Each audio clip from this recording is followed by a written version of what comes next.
Establishment कहीं कमज़ोर नहीं है पाकिस्तान में। इस्टेब्लिशमेंट क्या कमज़ोर है, गवर्नमेंट इस्टेब्लिशमेंट है, हर तरफ इस्टेब्लिश। ये लफ्ज़ क्या कि आप बार बार सिस्टम को हिट कर रहे हैं और बार बार आप मौलाना फजल रहमान की बात को इंडोर्स करते हैं, तो आप अपने अल्फाजों को ज़रा मुनासिब तरीके से इस्तेमाल करेंगे। मैं आपको भी एडवाइस करूँगा, मैं उन नुकसान पहुँचाया है गद्दार कर दूँ, ये मैं इससे नहीं हो सकता।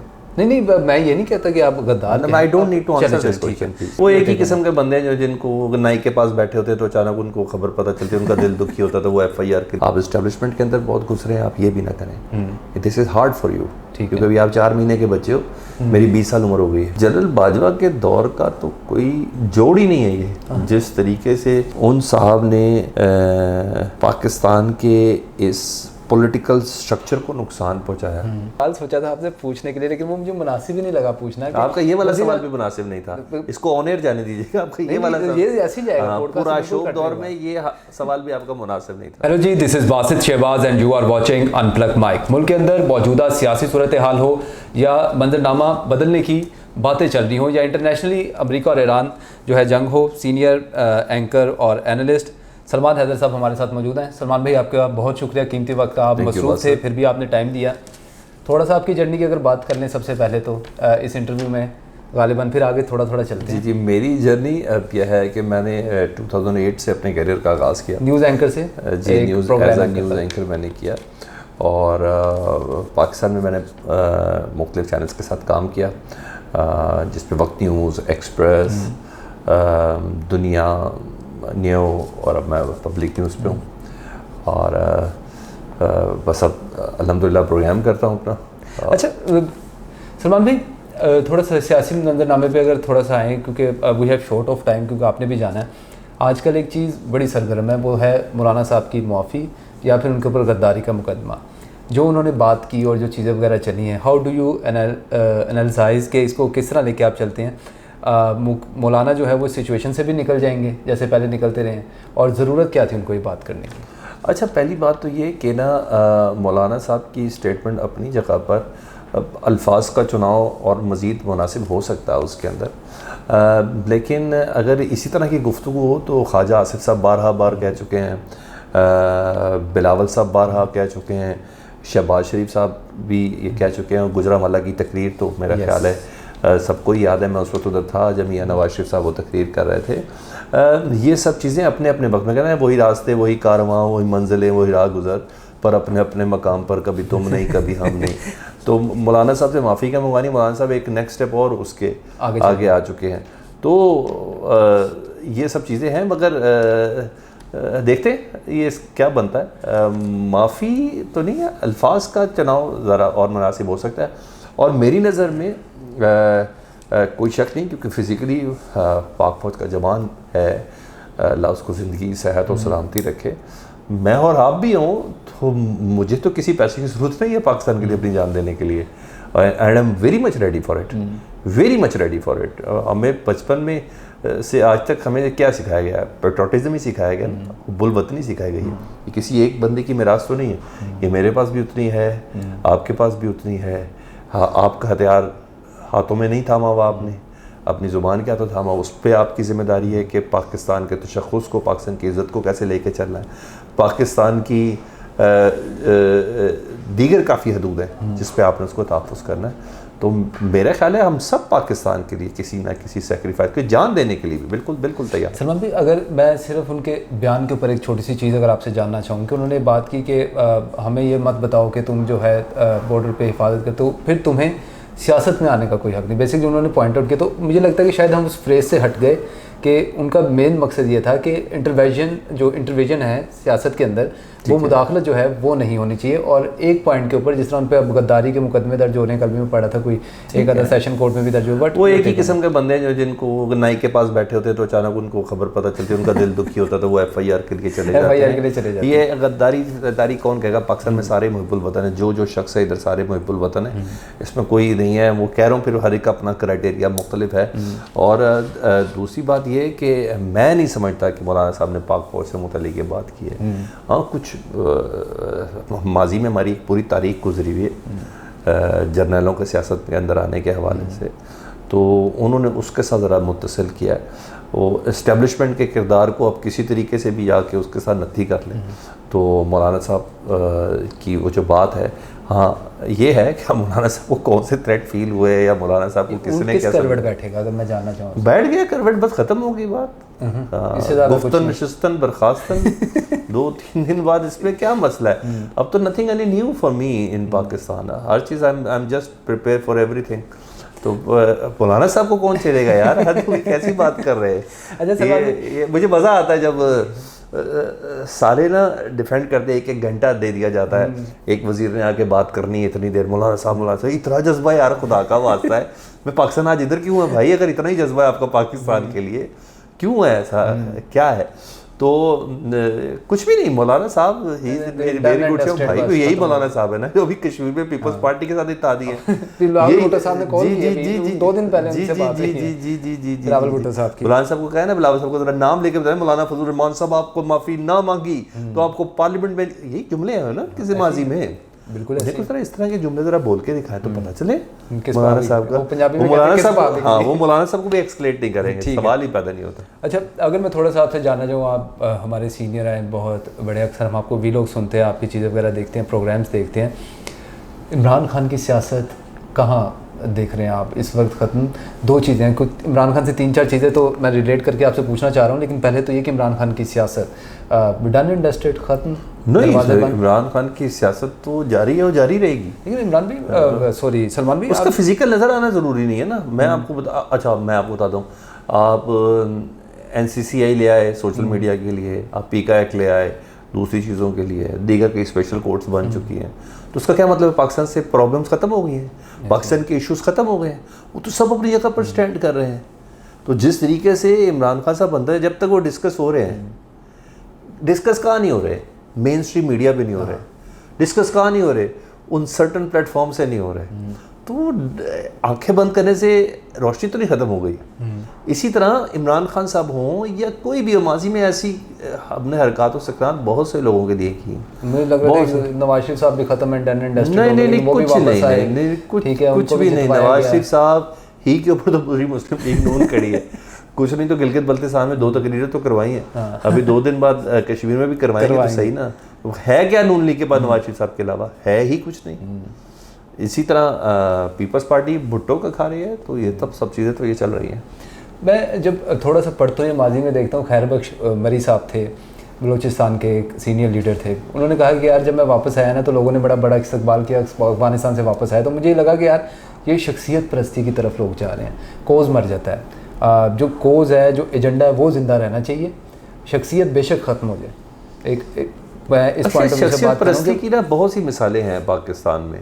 तो जैसे आपने नवाज शरीफ को जोड़ा, भुट्टो साहब को जोड़ा, पीपल्स पार्टी, अब आप आने वाले वक्त में शायद हमारे बच्चे ये देखेंगे कि इमरान खान को PTI से जोड़ दिया और वही खा रहे हैं। इमरान खान साहब की उनकी ना तर्ज़ सियासत पे मैं बहुत से इख्तलाफ कर सकता हूँ, बहुत सी चीज़ों पे उनके एक्सक्यूज़ दिए जा सकते हैं, क्या है क्या नहीं है, मगर एक बयानिया बनाना, उस बयानिया पे खड़े रहना ना, ये पाकिस्तान की सियासत में अगर किसी ने सिखाया ना तो भुट्टो और फिर इमरान खान साहब ने सिखाया। तो कई जानने वाले हमारे जो बड़े करीब हैं वो ये कहते हैं कि ये तब तक ही अंदर है जब तक इमरान खान साहब का दिल कर रहा है। जब तक मीर साहब भी कहते हैं, उनका जब तक दिल कर रहा है वो अंदर है, जब उनका दिल करेगा वो बाहर आ जाएंगे। अच्छा, मैं 2 दिन पहले भी सलमान भाई आपको प्रोग्राम देख रहा था, हुज़ैफ़ा रहमान साहब आपके प्रोग्राम में बैठे थे, उन्होंने बात की कि हम तो मुज़ाकरात करने को तैयार हैं और टाइम बताएं। मैं लेफ्टिनेंट जनरल नईम खालिद लोधी साहब से इस्लामाबाद में मिला, उन्होंने भी कहा कि यार एक्सेलरेट जो है चीज़ें होनी चाहिए, लेकिन बगैर PTI का मैंडेट इमरान खान के पास है ये इस वक्त मौजूदा हालत में, यानी इमरान खान ही PTI है इटसेल्फ और कोई PTI नहीं है। फिर आप फवाद चौधरी या महमूद मौलवी और दीगर लोग जो हैं, इमरान इस्माइल साहब, इनसे कैसे मुज़ाकरात हो सकते? पहली बात तो ये कि मुज़ाकरात के लिए ना जब भी इनिशिएट करना है गवर्नमेंट ने करना है, और गवर्नमेंट किसी किस्म का कोई इनिशिएट नहीं कर रही, क्योंकि मैं जिस प्लेटफॉर्म पे मैं आपसे बात ये कर सकता हूँ, मैं वज़रा की तो बात रोज़ प्रोग्रामों में सुन रहा होता हूँ ना, वो आपके प्रोग्राम में चाहे कोई भी हो ना, गवर्नमेंट का काम है। नेशनल डायलॉग आप कहने स्टार्ट होते हैं, नज़र ही नहीं आता। नहीं मैंने ये नहीं कहा नहीं हो रहे, ठीक है, उसकी एक ख्वाहिश होती है ना, बातें करना। हमने दावत दी थी, किधर दावत दी थी भाई? तुम्हारा घर है फलाने ब्लॉक में फलानी जगह पर, बुध के दिन शाम का खाना मेरे साथ खाना, ये होता है इन्विटेशन। जी हमने कहा आए, कहाँ आए? कहाँ आए मुझे बताएं। कहाँ बैठ के बात उनको भी पता है कि ये उनके लिए बड़ा मुश्किल काम है, क्योंकि आपको याद होगा जब लास्ट टाइम बैठे थे राना सनाउल्लाह साहब और अल्लाह बरी के रहमत करे बिल्कुल इरफान सदीकी साहब और दीगर लोग, तो ये मेरे ही प्रोग्राम में आके कहते थे यार मुलाकात तो होनी चाहिए, लेकिन बस हम क्या करें, हम कुछ नहीं कर सकते। ये राना सनाउल्लाह साहब भी कहते थे। तो बेबसी का आंसर इस प्लेटफॉर्म पर बहुत ज़्यादा है। दावत दें महमूद खान अचीज़ साहब के जी, बुध के दिन दोपहर को लंच पे हम लोग एक जगह पे बैठ रहे हैं, आप आ रहे हैं। वो महमूद साहब के मैंने नहीं आता तो फिर मुझसे अब हमने बात, इनको बनाने ही नहीं आ रही सिचुएशन, क्योंकि ये खुद भी करेंगे तो क्या पता मान ही जाए पीटीआई वाली। तो ये वाली भी पोजीशन है। अच्छा आगे थोड़ा सा चलते हैं। अलीमा खान का किरदार, मैं वही वाली आपकी बात है, आपके शो में एक प्रोग्राम में मैंने बात सुनी थी। अलीमा खान इटसेल्फ उनको बैरिस्टर गौहर बचा रहे हैं इन अ सेंस, ज़राए से जो खबरें हैं कि वो केसेस वगैरह जो उनके चल रहे हैं अलीमा खान के। मैंने पीटीआई के 2-3 MNA से भी मिला, वो एक जो इख्तलाफ है अलीमा खान और barrister Gohar Salman Akram Raja, but how do you analysis कैसे करते हैं आप इसका कि पहली बात तो अलीमा खान साहबा कोई ना ग्रुप रन नहीं कर रही, इस चीज़ को ज़रा क्लियर रखें आप जहन में ना प्लीज़। हर इख्तलाफ तो है बीच में, नहीं मैं आपको बता रहा हूँ ना, मैं आपको एक बता रहा हूँ, खून के रिश्तों को और सियासी रिश्तों को ना आप मिक्स ना करें प्लीज़, इतना बदनाम ना करें खून के रिश्तों को। फिर ये उतने ही पाकबाज हैं जितना शहबाज शरीफ और नवाज शरीफ और मरीम नवाज का आपस में रिश्ता, बिलावल और आसिफ अली जरदारी और बख्तावर का रिश्ता। कुछ रिश्तों की कुछ सेंक्टिटी को ज़रा रहने देना आप। उसका भाई अंदर है, पिछले 6-7 महीने से मुलाकात नहीं है, लाख कोशिश कर रहे हैं, भाई की आँख के ऑपरेशन, कान के ऑपरेशन हो गए, आँख के ऑपरेशन हो गए, मुख्तलिफ तबीयतें ख़राबी को उनको पता ही नहीं, मिलने ही नहीं दिया जा रहा। तो एक बहन के जज्बे को तो ना अंडरमाइन करें ना, उसने कोई सियासी काम थोड़ी करना है। और इख्तलाफ डेफिनेटली वो करिए, एहतजाज करो यार, प्रोटेस्ट करोगे तो हमारी कोई बात सुनी जाएगी ना। ये मुज़ाकरात कमेटी कब से खेल रहे हैं ना, चल रही है। हाँ तो वो कह रही है कि भाई इमरान खान का साहब का ये स्टाइल है, एहतजाज करोगे तो बात होगी ना। मरीम नवाज साहबा का भी यही था, मज़ामत होगी तो मुफाहमत होगी। तो अगर अलीमा खान कर रही है तो आपको क्यों दर्जा बंदी, आपने भी एक स्वीपिंग स्टेटमेंट दी, बैरिस्टर गौहर उनको बचा के रखे, किया क्या अलीमा खान ने? जो केसेस बने हैं, क्या केसेस बने के हवाले से दीगर उन्होंने क्या किया है, कहाँ मुझे बता दें। अगर उन्होंने कुछ किया है तो वो अंदर कर दें, कि क्यों लिहाज कर रहे हैं। फिर अगीना वही बता दी, एक रियासत 2 कानून चल रहे हैं, अलीमा खान के लिए कुछ और। नो, मैं नहीं इन बातों को मानता।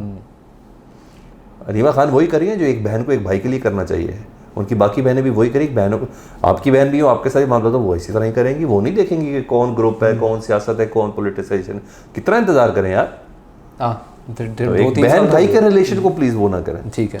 KPK की हुकूमत की अगर हम बात करें, आप ही का फिर रेफरेंस दूंगा आपके प्रोग्राम का, आप ही एनालिसिस कर रहे थे।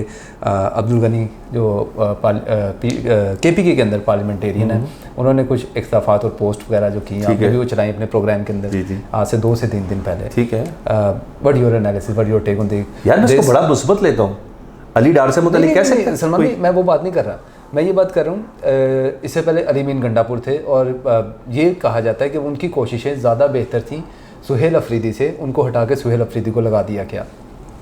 What your stance on this कि अली मीन गंडापुर और सुहेल अफरीदी, और अब तक कुछ चेंज सुहेल अफरीदी क्या ला पाए हैं, वही वो बात करते हैं बैठ के। अच्छा, मैं पहले आपको सवाल का जवाब दूँ ना कि जी अब्दुल गनी साहब ने दरख्वास्त दी है कि उनके भाई जो है वो, तो भाई मैं आपसे, मुझे तो उसको अच्छी चीज़ लगती है।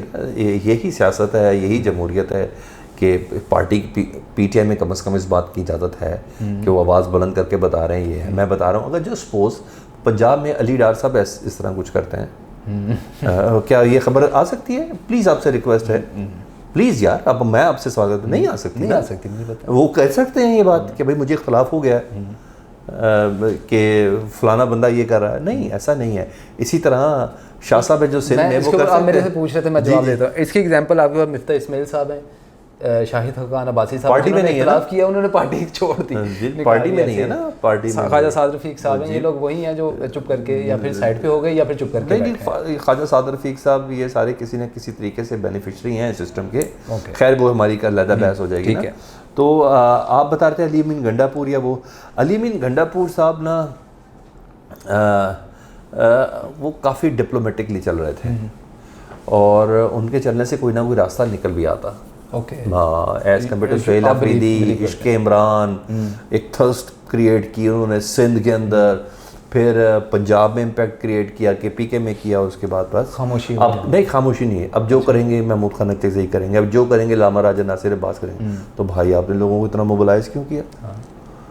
तो ये चीज़ है। तो गंडापुर का वही अलग खाता तो लगाता था ये वाली चीज़ें कुछ ना कुछ कहीं ना कहीं चल रहा था। बैरिस्टर साहब भी कहीं ना कहीं मुलाकातें हो रही थी, गंडापुर से भी बातें हो रही थी ना, ये चीज़ें शायद उनकी कमज़ोरियाँ थी ताकतवरों के पास, शायद ये हो सकता है। इसकी भी कोई कमज़ोरी नहीं आ रही या कमज़ोरी आ जाएगी।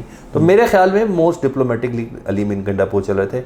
अगर गंडापुर रहते तो इस पोजीशन पे मुझे ऐसा लगता है कि वो कोई ना कोई कम से कम ये इलाज के सिलसिले में, इमरान खान साहब की बहनों से मुलाकात के सिलसिले में वो कोई ना कोई बंदा रास्ता निकाल लेता। अच्छा, एक चीज़ मुझे आपकी बातों से याद आ गई। मेरे दोस्त है इस्लामाबाद में PTI को कवर करते हैं और मेनली वो सोशल मीडिया के ऊपर ही कवर करते हैं, बड़े अच्छे ताल्लुकात और टर्म्स हैं।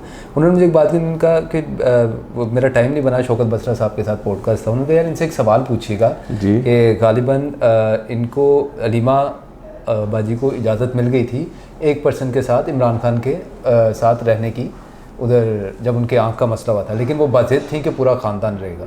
तो पार्लिमानी पार्टी के अंदर, PTI के अंदर ये बातें होती हैं कि अलीमा आपा जो है वो नुकसान पहुंचा रही है पार्टी को। जब एक इस्टेब्लिशमेंट एक एडवांटेज दे रही है आपको, वो ले लेना चाहिए था, उनको ये लगता है। पहली बात तो ये कि यार आप ना जब अलीमा खान साहबा को एज इमरान खान की बहन लेते हैं ना, मैं आपसे फिर एक रिक्वेस्ट करता हूँ, मेरी अपनी ज़ाती राय है ये, और मेरा ख्याल है कि आपके सुनने वाले हैं, यार आप बहन और भाई के रिलेशन को प्लीज़ मिलान करने की कोशिश नहीं करें। ठीक है, जिस तरह कोशिश की जा रही, होता नहीं है कभी ऐसे, वो एक तीसरी सोचा जी वो पार्टी पे कब्जा करना चाहती हैं, ये है वो है।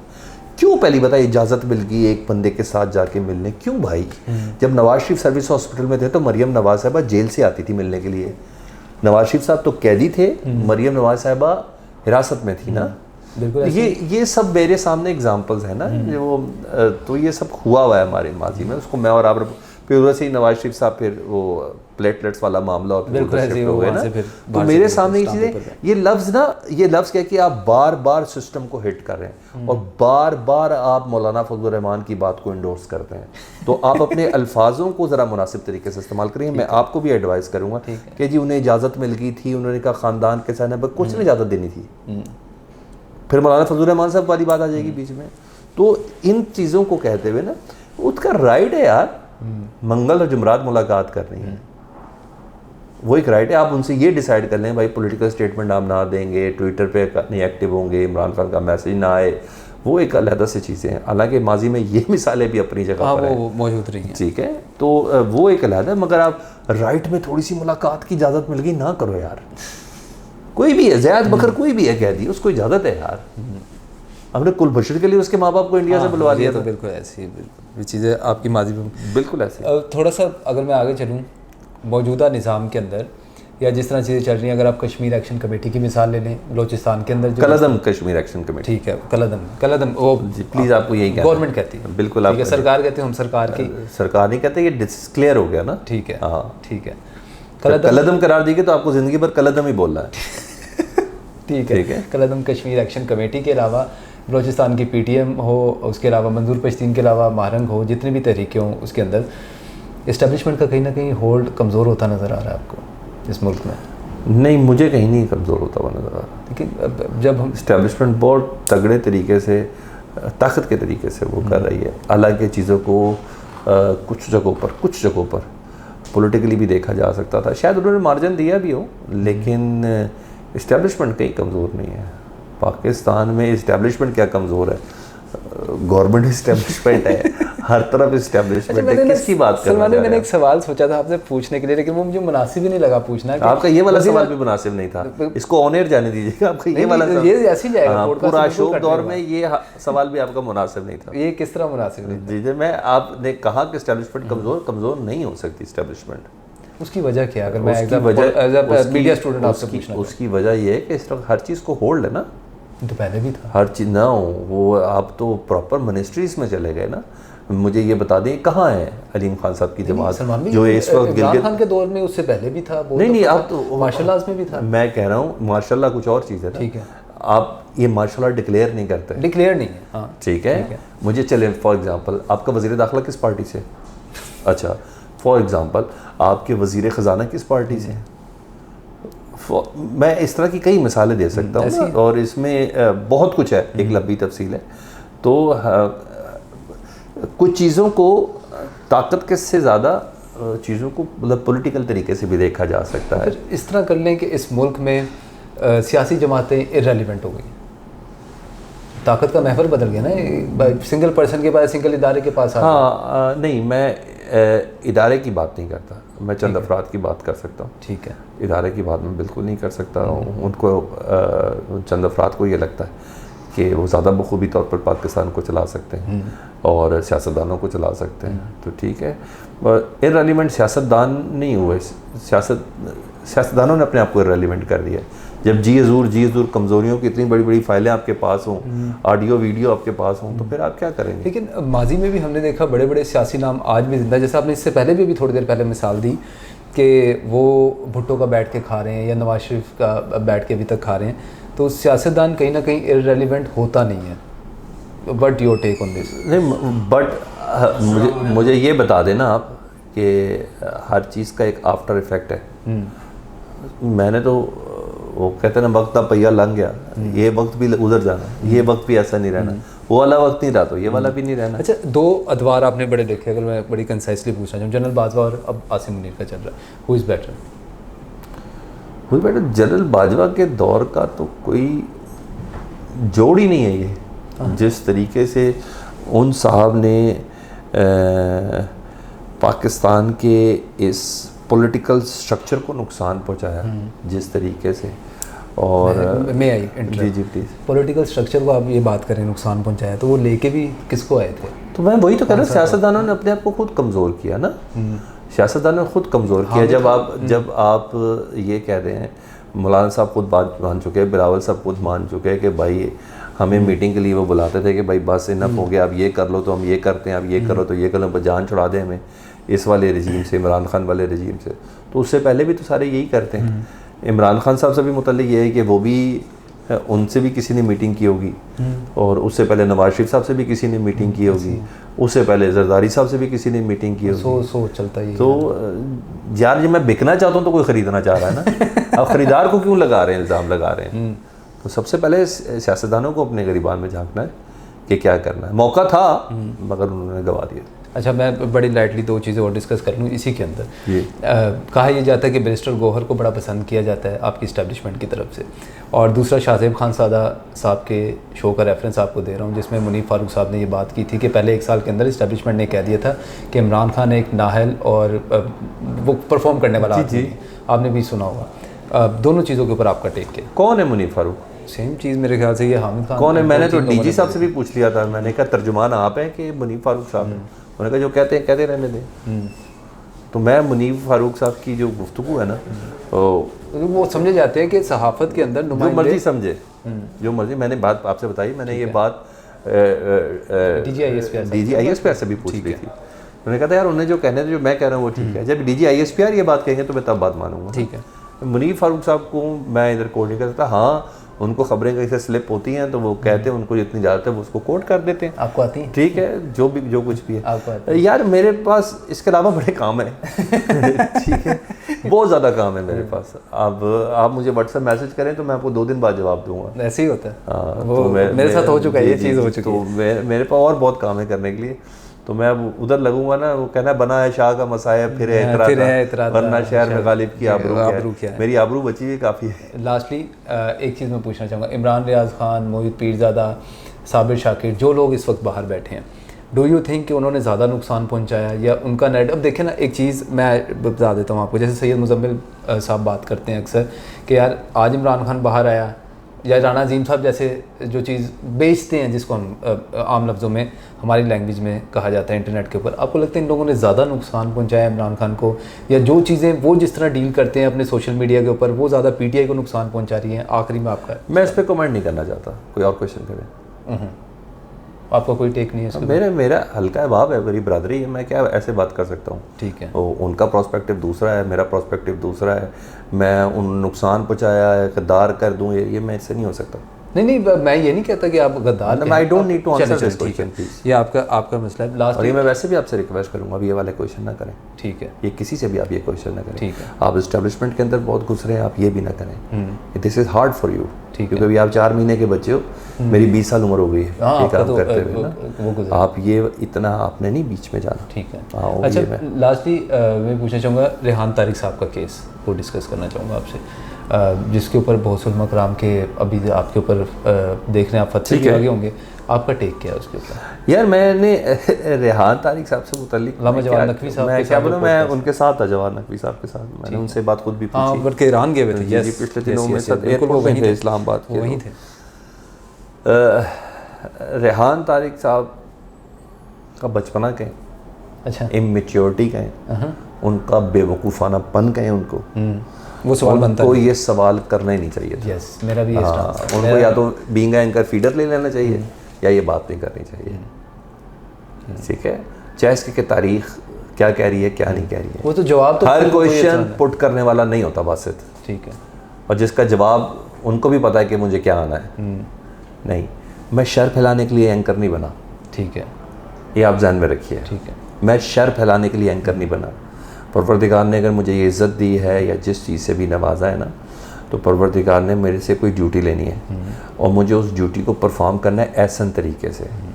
बात करने का ये सवाल ही पैदा नहीं होता। और दूसरा मैं आपको ये भी बता दूं, जवाद नकवी साहब को इस प्लेटफॉर्म पे जाना भी नहीं चाहिए था। ओके, उनको इस प्लेटफॉर्म पर जाना भी नहीं चाहिए था। मैं ये भी एक बात मैं बोलूँ ना, इसी उन्हें या तो उनको ब्रीफ होना चाहिए था कि यार ये तो क्रेडिबिलिटी क्या है, क्रेडिबिलिटी की नहीं बात कर रहा हूँ, कुछ ना सवाल इज़्ज़तों से भी मुतालिक होते हैं। सॉरी, मेरा टेम्परामेंट नहीं है, लेकिन कहीं ना कहीं इस मीडियम से ना कुछ बच्चे तरबियत भी सीख रहे हैं। बिल्कुल ऐसे ही है। आप अपने आप को बहुत जिम्मेदार पोजीशन में रखें। आपको एक एक लम्हे के लिए बहुत सोच के बोल रहे हैं। कुछ बच्चे आप जैसा बनना चाहते होंगे, तो उनको कुछ बहुत बोलने का और भी समझने का, फिर नई सर्च करने का, आजकल तो गूगल ही चल रहा होता है, तो वो बहुत मौका मिल जाता है। तो वो कहते हैं ना, एक नुक्ते ने महरम से मुजरिम कर दिया। तो ज़रा प्लीज़, बिल्कुल भी नहीं बनता था। और उन्होंने अपॉलॉजी भी की है, माफ़ी भी मांगी है। और आजकल NCCI वो भुगत रहे हैं, अभी जुडिशल हुए हैं। माफ़ी मांग ले तो भाई माफ़ कर दो, बस मुझे इस बात का पता है। मुझे ये पता है कि परवरदिगार भी माफ़ी मांगने से माफ़ करता है, तो रेहान की भी माफ़ी बनती है, उनको भी माफ़ कर देना चाहिए। उनसे गलती होगी, उन्होंने माना कि मेरे से गलती होगी, और किसी और तरीके से माफ़ी मंगवानी, वो भी माफ़ी मंगवा लें। तो ये चीज़ है। Thank you so much. Salman Haider साहब हमारे साथ मौजूद थे। नाज़रीन, आज के इंटरव्यू और पॉडकास्ट में आपसे मुलाकात होगी अगले एपिसोड में। तब तक के लिए इजाज़त दीजिए। अल्लाह हाफ़िज़।